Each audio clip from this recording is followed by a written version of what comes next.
This is a little bit of a like a different video than usual, but I thought it would be a fun one and really easy to make YouTube shorts out of. So we're gonna be ranking every single Odd Future like album. I know it's not all of them. All right, it's not all of them. I don't know. This tier list only has like a select few. I think Domo Genesis was in Odd Future. I don't see any of his albums here. We're just gonna ignore that. We're gonna be reviewing every single pivotal Odd Future album and ranking them. This is a very cut and dry video, so let's get right into it. All right, so there are. Let me just go through the list. We got all of Tyler's albums, obviously. Earl Sweatshirt is a big one too. Frank Ocean, really just that. I don't know what this last one is, so we're just gonna put that at D tier. I don't know what that one is. Is that Frank Ocean? Is that the fucking stupid Apple Music thing Frank Ocean did? I don't know what this one is. Someone's gonna be pissed at me that I don't know what this is. Apparently, it's like the best piece of music ever. We're gonna put this at fucking D tier because I have no idea what this one is. But let's start off with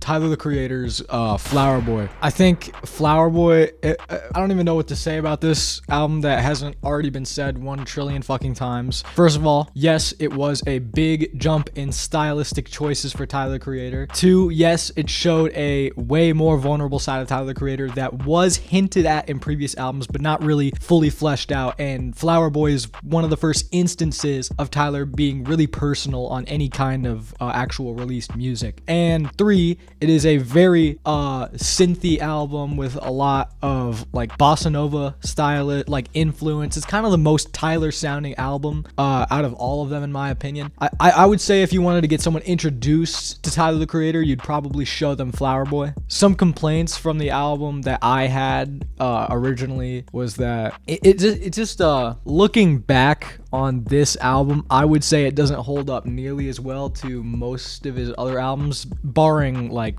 obviously fucking Cherry Bomb and Goblin. It is like Tyler's first jump into something a little bit more melodic, and I just wish he took, more inspiration from, the genres he was replicating. It's a B, and not because there's B's in the album cover.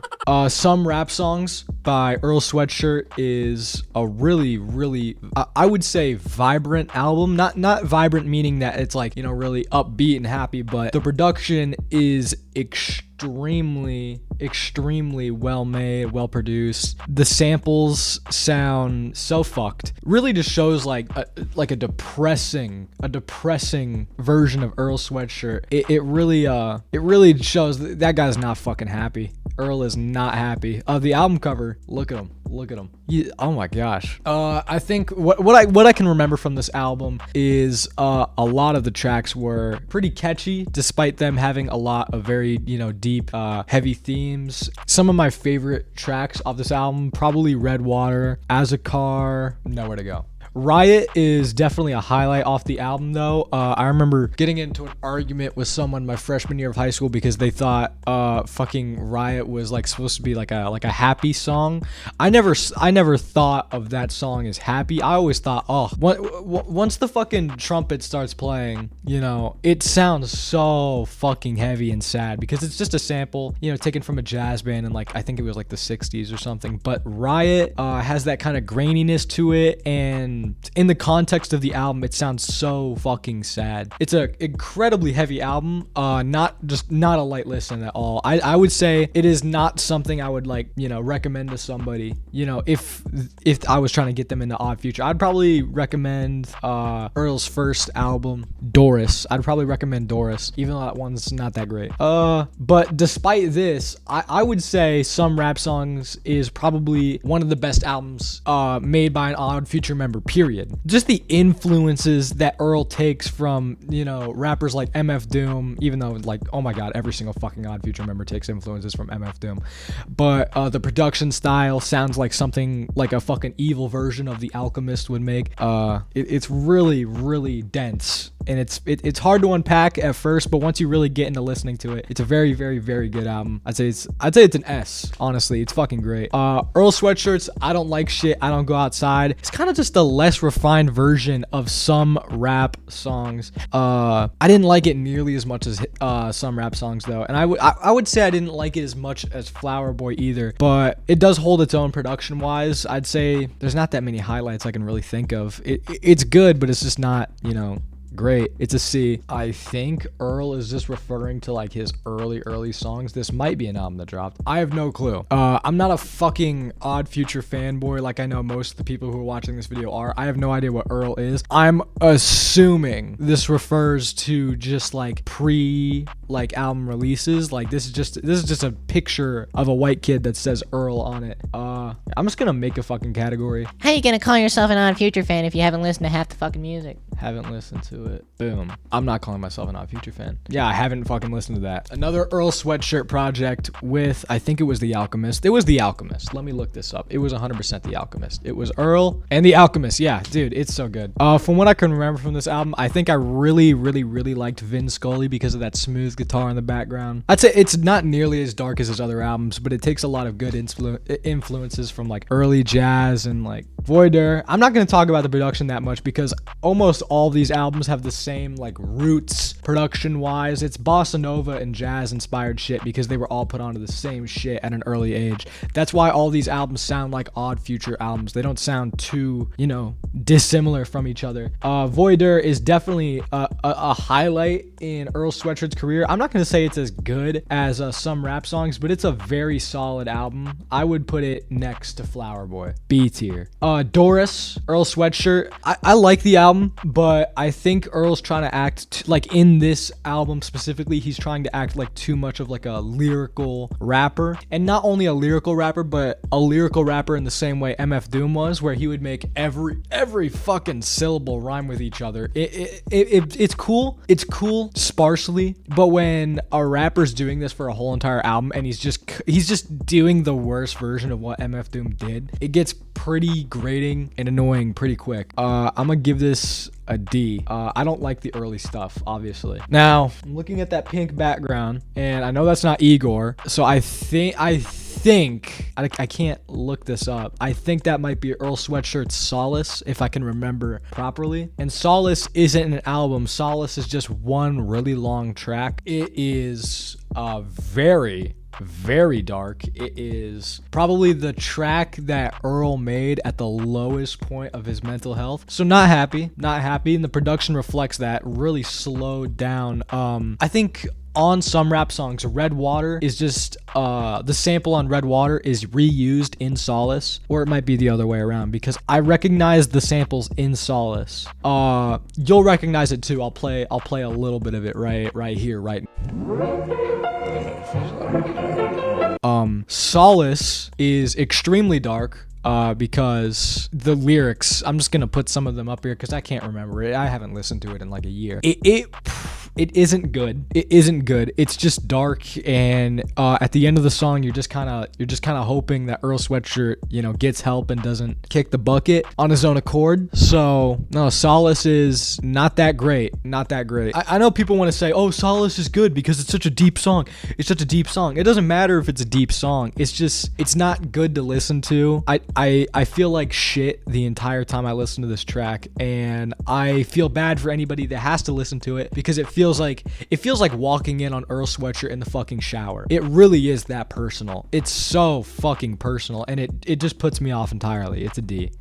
I think both these albums are Feet of Clay, and that has one of Earl Sweatshirt's best songs ever, East. D tier. A lot of Earl on this, a fuck ton of Earl. Okay, wait, now we just got Just Tyler. I'm gonna bunch of the estate sale and just base Call Me If You Get Lost into one thing because I want to talk about it a bit. This is an extremely unpopular opinion because albums like Igor and now recently Chromakopia have been out for quite a bit, but still After Call Me If You Get Lost dropped, I said this when it came out, and I'm still gonna say it now. My opinion hasn't really changed on it that much. I think it's Tyler's best album by far. I think it is Tyler's best album. I think Tyler's verses on almost every single track is like at least like top 50 from him. This is the best output Tyler's had in an album setting. This is the best production Tyler's had on any album, best features on any album.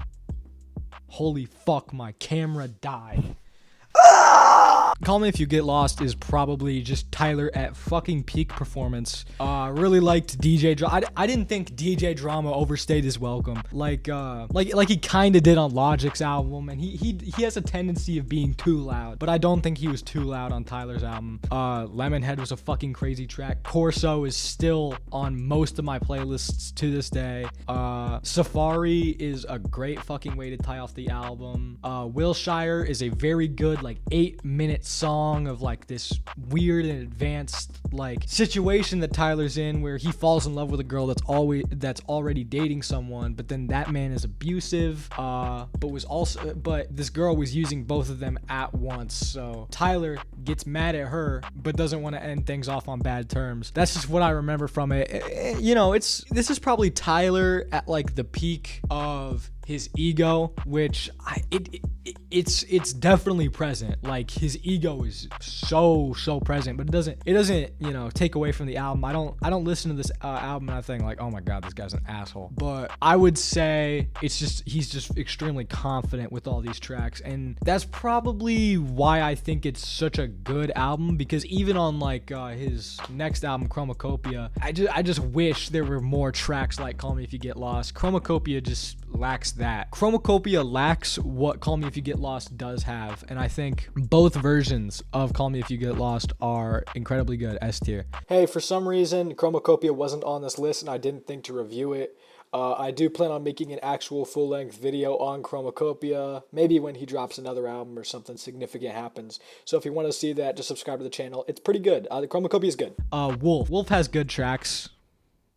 Igor is a concept album from Tyler the Creator that tells the story of a complex love triangle, and in this situation Tyler is a gay man trying to date this man that's already in a relationship with a girl, and he slowly goes to like I guess it's like the stages of grief. Originally like he's angry, and then he just kind of like gives up on it. He doesn't love him anymore, and then he's still asking at the end of the album if they could be friends. It's a very good story. It's very great.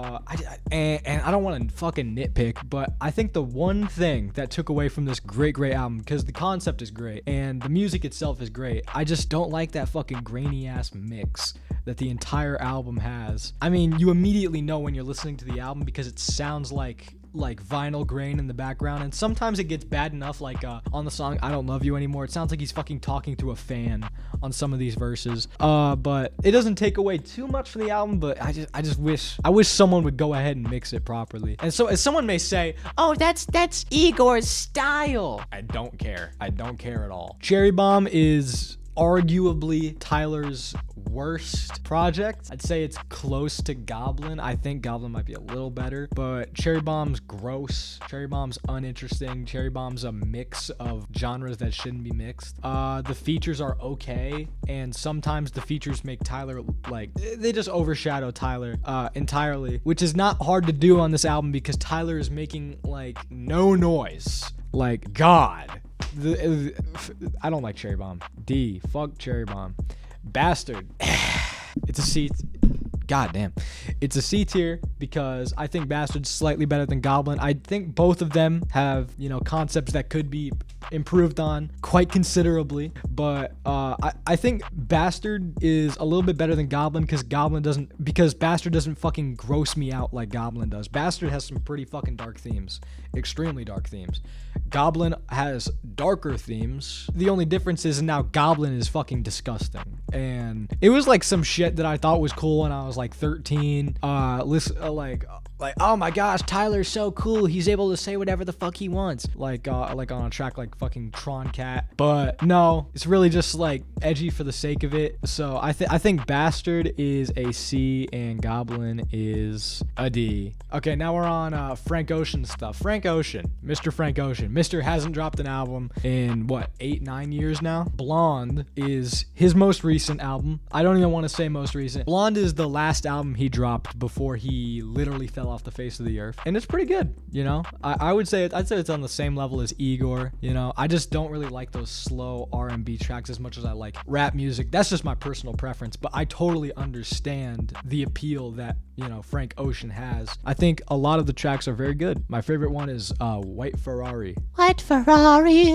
Channel Orange, also a very good R&B track. I think you could say whatever you want about Frank. I would say he's had a very consistent discography. Probably not just consistent in like the way of like dropping music, but like the quality of the music that he drops is consistent, which is good. I'd say Channel Orange is a B because it just doesn't have that same, you know, studio level quality as Blonde. It's definitely a lot less refined. But Channel Orange, yeah. Yeah, I don't know what this one is because it's not on Spotify. I'm going to put that. I haven't listened to it because it's not on Spotify. Okay, I guess there's just no fucking order at all on this thing. This is Sick by Earl. I think Sick is like a good like intermediate album in like, you know, goodness between some rap songs and I Don't Like Shit, I Don't Go Outside. It has its own vibe to it, you know. It's definitely better than Feet of Clay. I'm gonna say it's a B, and that ties off the list. This was every single Odd Future album ranked. If you like this video, subscribe to the channel, join the Discord, and I'm going live today. When you're seeing this, May 17th today at 7 p.m. Hopefully I get the video out by then. Probably not. I'm probably gonna be live when the video drops. But if you make it, that's good. And also make sure to join the Discord because I just fucking do whatever on there. I don't even care. At this point, just join it. Just see what's up because it changes every single fucking week. If you hate this video, which I know you do, please write in the comments because I will totally read them. Let's be real, I'll totally read them. And if you comment something funny, that would be really funny. All right, guys, I'll see you later. Let me know if I should keep doing videos like this. This is experimental and it's probably not gonna work, but if it does work, what the fuck is YouTube doing? Because I could have done this the entire time and gotten views. I'll see you guys later.